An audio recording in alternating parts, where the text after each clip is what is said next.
दुनिया के कुछ राज ऐसे हैं जो समय के साथ पुराने तो होते गए, लेकिन उनका जवाब आज तक नहीं मिला। कभी एक ऐसी किताब जो एक अजीबोगरीब भाषा में लिखी गई जो आज तक किसी को समझ नहीं आई, और समंदर में एक ऐसा कंप्यूटर मिला जो हजारों साल पुराना हो, और कभी ऐसे पत्थर जो इंसान की समझ से परे हैं। तो सवाल ये है, क्या ये सब सिर्फ इतिहास की गलतियां हैं, या फिर एक ऐसा सच जिसे इंसान समझने के लिए तैयार ही नहीं? आज हम चलेंगे एक ऐसे सफर पर जहां हम दुनिया के सबसे रहस्यमय राजों को एक्सप्लोर करेंगे, ऐसी चीजें जिनका जवाब आज तक किसी के पास नहीं। दोस्तों, अगर आपने अभी तक हमारे इस चैनल को सब्सक्राइब नहीं किया है तो जरूर सब्सक्राइब कर लें, क्योंकि आपके एक सब्सक्राइब से हमें बहुत मोटिवेशन मिलता है और हम आपके लिए ऐसी और वीडियोस बनाते रहेंगे। तो चलिए शुरू करते हैं पहले रहस्यमय राज से, जो है वॉयनेज मैन्युस्क्रिप्ट, एक ऐसी किताब जिसमें दुनिया के नियम ही उल्टे लगते हैं। सोचो, तुम्हें एक किताब मिलती है जो एक अननोन लैंग्वेज में लिखी हो, जिसमें अजीबोगरीब पौधों की तस्वीरें बनाई गई हों, और जिसका मतलब समझने की कोशिश में दुनिया के जाने माने साइंटिस्ट भी फेल हो गए हों। यही है वॉयनेज मैन्युस्क्रिप्ट, दुनिया की सबसे रहस्यमय किताब। 1912 में एक रेयर बुक्स डीलर विल्फ्रेड वॉयनेज को ये किताब इटली के एक पुराने मोनेस्ट्री से मिली थी। इस किताब के अंदर 240 से ज्यादा पेज हैं, पर आज भी कुछ पेज मिसिंग हैं। रेडियोकार्बन डेटिंग के बाद साइंटिस्ट्स ने कंफर्म किया कि ये किताब साल 1400 से 1440 के बीच लिखी गई थी, यानी लगभग 600 साल पुरानी है। पर असली रहस्य शुरू होता है इसके कंटेंट से। आखिर किताब के अंदर क्या है, आइए जानते हैं। हर पेज पर एक अननोन स्क्रिप्ट लिखा हुआ है।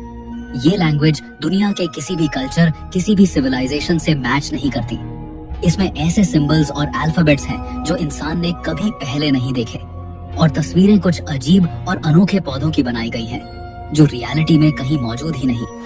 कुछ पेजेस पर एस्ट्रोलॉजिकल डायग्राम्स हैं, ऐसे स्टार्स और गैलेक्सीज जो मिडिवल यूरोप के लोग जानते ही नहीं थे। सबसे हैरान करने वाली बात, कुछ इलस्ट्रेशंस में naked women strange green liquid में स्नान करती हुई दिखाई गई हैं, जिनके आसपास ट्यूब और पाइप्स जैसी चीजें बनी हैं, जैसे किसी अननोन टेक्नोलॉजी का स्केच हो।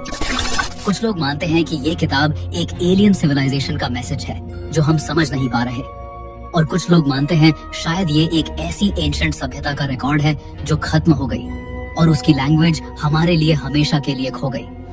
कुछ हिस्टोरियंस कहते हैं कि शायद ये एक मेडिवल मेडिकल गाइड है जो विमेन्स हेल्थ और हर्बल मेडिसिन पर लिखी गई थी, पर अगर ऐसा होता तो लैंग्वेज डिकोड हो जाती। कुछ एक्सपर्ट्स बोलते हैं कि शायद ये एक फेक मैन्युस्क्रिप्ट है जो मिडिवल जमाने में पैसा बनाने के लिए लिखी गई। पर सवाल उठता है, एक फेक किताब में इतना कॉम्प्लेक्स लैंग्वेज और सिस्टमैटिक सिंबल्स क्यों लिखे जाते? 100 साल से ज्यादा हो गए, पर इस किताब का कोड अब तक ब्रेक नहीं हुआ। आर्टिफिशियल इंटेलिजेंस और मॉडर्न क्रिप्टोग्राफी के बावजूद वॉयनेज मैन्युस्क्रिप्ट एक अनसॉल्व्ड पजल है। और सबसे बड़ी बात, हर पेज देखने पर लगता है जैसे इसमें कोई हिडन नॉलेज है जो इंसान से छुपाया गया हो, जैसे ये किताब किसी और दुनिया की साइंस हो। Number 2, Nazca lines. सोचो, एक ऐसा रेगिस्तान जहां मिट्टी और पत्थर के बीच जमीन पर खींचे गए लकीरों से इतने बड़े बड़े डिजाइन्स बने हैं कि उन्हें सिर्फ आसमान से ही देखा जा सकता है। ये हैं नाज़का लाइंस, जो पेरू के नाज़का डेजर्ट में पाए गए हैं।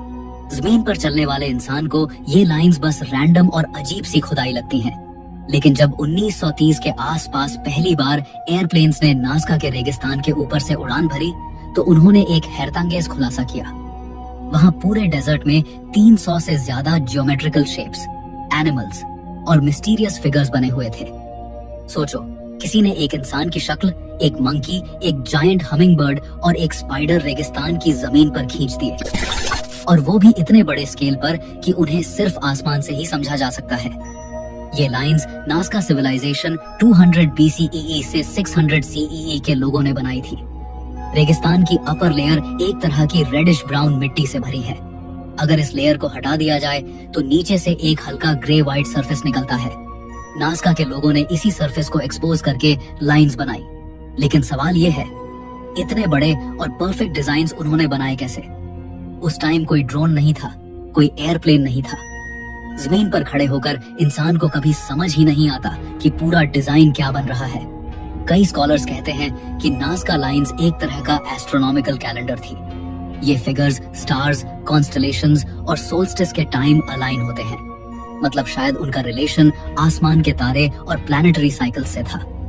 एक थ्योरी के मुताबिक ये लाइंस एक तरह की सेरेमोनियल पाथवेज थी।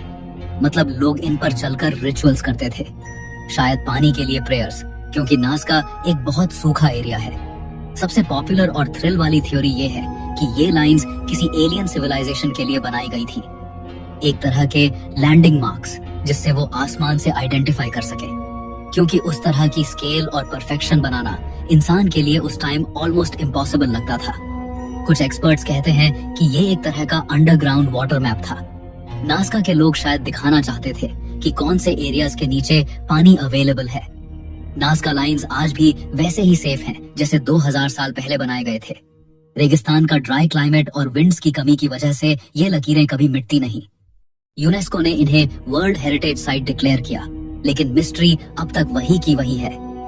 क्या ये डिवाइन प्रेयर्स थी, एक कैलेंडर था, या फिर एलियंस के लिए मैसेज? सोचो, एक पूरा सिविलाइजेशन ऐसे डिजाइन्स बनाता है जो खुद जमीन से कभी देख ही नहीं सकता। मतलब उन्होंने ये किसके लिए बनाया था? Number 3, pyramids of Giza. सोचो, एक ऐसा स्थान जो हजारों सालों से दुनिया के सबसे बड़े राज अपने अंदर छुपाए बैठा है।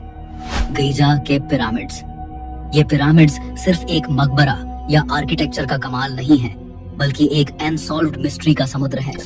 सबसे ज्यादा डिस्कशन होती है ग्रेट पिरामिड ऑफ खुफू के अंदर छुपे हुए सीक्रेट चैम्बर्स के बारे में। जब इस पिरामिड का कंस्ट्रक्शन हुआ था लगभग 4500 साल पहले, तब उसे इतनी एक्यूरेसी के साथ बनाया गया था कि आज के मॉडर्न इंजीनियर्स भी हैरान हो जाते हैं। 2017 में एक scientific project scan pyramids mission ने एक ऐसा डिस्कवरी किया जिसमें म्योन रेडियोग्राफी टेक्निक का यूज हुआ। ये एक तरह की कॉस्मिक रे इमेजिंग है जो वॉल्स के अंदर छुपे स्पेसेस को डिटेक्ट करती है। और तब साइंटिस्ट्स ने कंफर्म किया कि खुफू के पिरामिड के अंदर एक बड़ा हिडन वॉइड एग्जिस्ट करता है, लगभग एक कमर्शियल एयरप्लेन जितना लंबा। अब सवाल उठता है, ये चैम्बर किस काम का था? कुछ लोग कहते हैं कि ये एक कंस्ट्रक्शन कॉरिडोर था जो पिरामिड बनाते वक्त इस्तेमाल हुआ और बाद में सील कर दिया गया। दूसरे रिसर्चर्स मानते हैं कि ये एक रॉयल बरियल चैम्बर हो सकता है जिसमें अभी तक किसी को घुसने का मौका नहीं मिला। और कुछ थ्योरिस्ट्स का मानना है कि ये चैम्बर एंशिएंट टेक्नोलॉजी या फराओ के खजाने का सीक्रेट वॉल्ट हो सकता है। और मिस्ट्री और गहरी तब हो जाती है जब ये पता चलता है कि पिरामिड के अंदर आज तक ऐसे नैरो शाफ्ट्स और कॉरिडोर्स भी हैं जिनका पर्पज किसी को समझ नहीं आया। जैसे एक शाफ्ट डायरेक्टली स्टार्स की अलाइनमेंट में बना हुआ है, जो इस बात की तरफ इशारा करता है कि इजिप्शियंस का एस्ट्रोनॉमी और आफ्टर लाइफ के साथ गहरा कनेक्शन था। पिरामिड्स के अंदर के चैम्बर्स का राज के अभी तक पूरी तरह सॉल्व नहीं हुआ। आज भी वहां एक्सपेरिमेंट्स और स्कैनिंग चल रही है, लेकिन अंदर फिजिकली एंटर करने की परमिशन नहीं दी जाती क्योंकि वो स्ट्रक्चर डिस्टर्ब हो सकता है। सोचो, अगर एक दिन ये चैम्बर्स ओपन हो गए तो क्या हमें एक खजाना मिलेगा, या फिर ऐसी नॉलेज जो इंसान की हिस्ट्री को हमेशा के लिए बदल दे? पिरामिड्स के अंदर छुपा ये सीक्रेट चैम्बर अभी भी दुनिया का एक ऐसा राजर है जो हर जनरेशन को चैलेंज करता है। Number 4, Easter Island moai statues.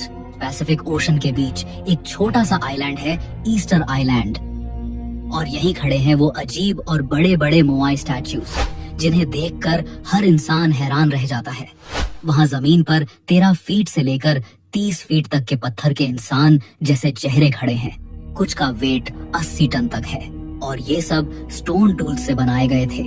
मतलब ना कोई मशीन ना आयरन, सिर्फ प्रिमिटिव टूल्स।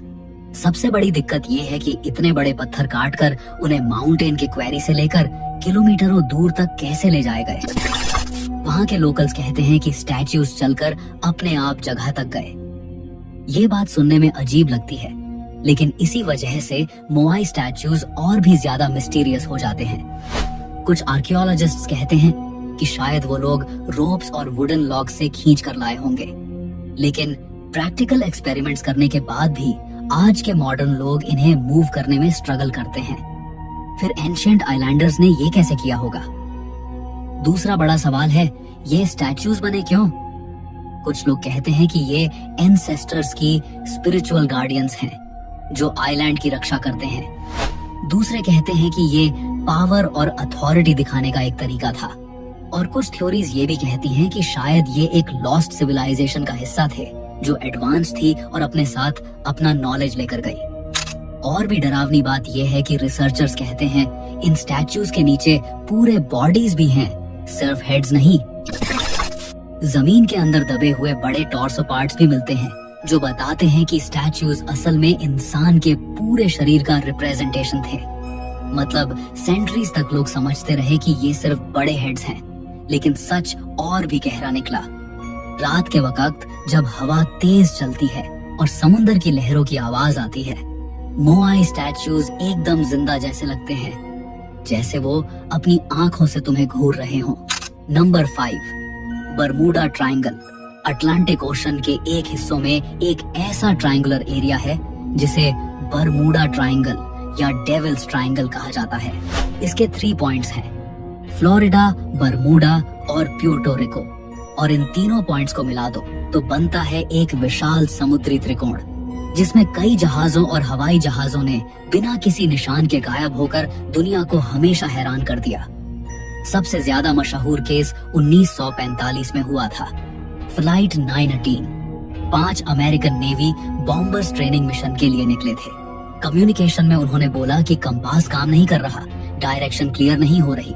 फिर कुछ घंटों बाद उनका कांटेक्ट डिस्कनेक्ट हो गया और उन सब के प्लेन्स बिना किसी ट्रेस के वैनिश हो गए। और सबसे हैरानी की बात, उन्हें ढूंढने जो रेस्क्यू टीम गई थी वो प्लेन भी वहीं गायब हो गए। सिर्फ प्लेन्स ही नहीं बल्कि अनेक शिप्स भी यहाँ से वैनिश हो चुके हैं। यूएसएस साइक्लोप्स एक बहुत बड़ा नेवी शिप जिसमें 300 से ज्यादा लोग थे बिना किसी एसओएस सिग्नल के बरमूडा ट्रायंगल में खो गया। न तो कोई शिपरेक मिला, न कोई डेड बॉडी, बस एक पूरा का पूरा शिप हवा में गायब हो गया।